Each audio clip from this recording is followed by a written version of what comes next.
केवळ खासगी रुग्णालयावर व्यावसायिक परिणाम होऊ नये यासाठी वैयक्तिक फायद्यासाठी दबाव निर्माण करून cardiac cath lab unit Solapur जिल्ह्यात नेण्याचा प्रयत्न केला जात आहे।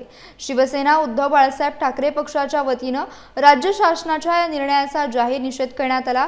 तसेच सिंधुदुर्ग जिल्ह्यासाठी मंजूर करण्यात आलेली कार्डियाक कॅथ लॅब ही युनिट सिंधुदुर्ग जिल्ह्यातच सुरू न केल्यास शिवसेना उद्धव बाळासाहेब ठाकरे पक्षाच्या वतीने तीव्र आंदोलन छेडण्याचा इशारा देखील आमदार वैभव नाईक यांनी दिला आहे।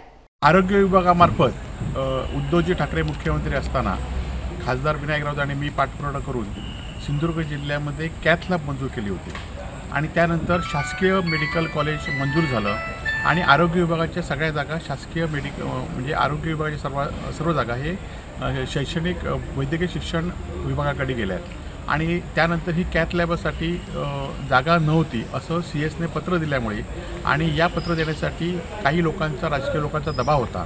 कारण या कॅथ लॅबमुळे सिंधुदुर्ग जिल्ह्यातल्या सामान्य रुग्णांच्या बायपास, एन्जिओप्लास्टी आणि एन्जिओग्राफी ह्या योजना ह्या शस्त्रक्रिया मोफत होणार होता आणि त्यासाठी ज्या हृदय रुग्णांचं जे मोठं प्रमाण आहे त्यामध्ये उपचार सुलभ होणार होते।